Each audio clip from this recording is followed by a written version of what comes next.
Liz Cheney has said it.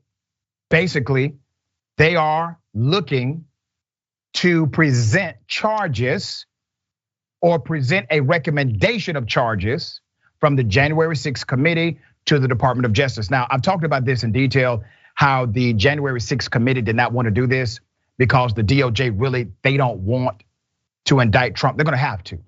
They're gonna have to indict him, period. It has to happen.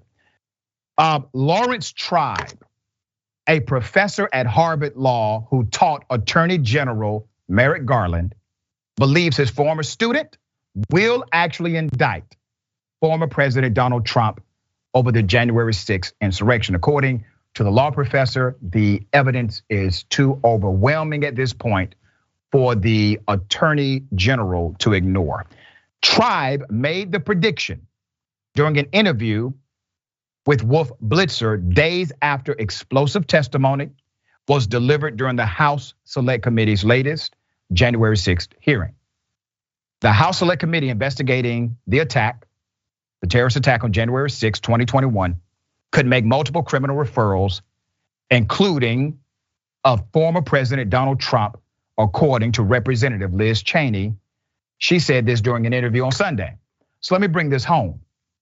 About 3 or 4 weeks ago, the chair of that same committee, a Democrat, came out and said that the committee is not going to make official recommendations to the Department of Justice as it relates to criminal action, okay? Cheney, a Republican, has to bat cleanup, go on Twitter and say, in all due respect, Mr. Chairman, we have not made that decision as a body, as a committee. We have not made that decision. Now, I've told you this before. The reason why Democrats do not want to be held responsible to the actual law or the criminal elements that they may uncover is because the Department of Justice, they don't want to be in the bind, the pickle of indicting a former president of the United States. Why is that? Because they still think, once again, there's something very special about the institution of the presidency.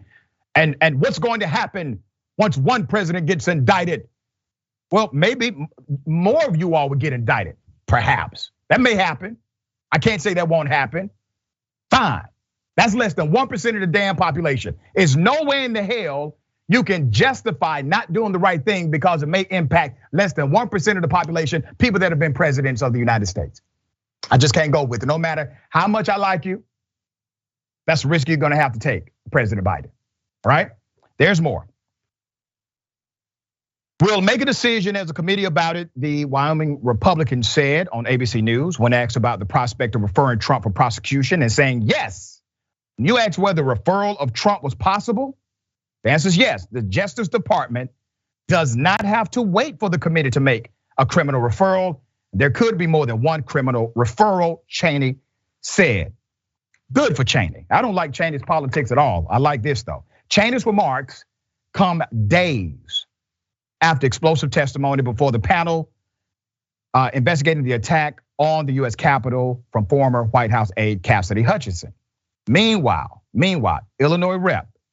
Adam Kinzinger, the other Republican serving on the committee, besides Cheney, told CNN's Dana Bash on Sunday that Cassidy's testimony had, and I quote, been inspiring for a lot of people, and that more witnesses have now come forward since her explosive revelations last week, adding, there will be way more information, and stay tuned without elaborating further. So this is interesting. We're going to see if this actually results in criminal referrals to the DOJ. If that happens, that puts significant political pressure on the Biden administration by way of the AG's office to actually act upon the evidence that all of us are seeing every day. Lawrence, Adrienne, Lawrence, thoughts here.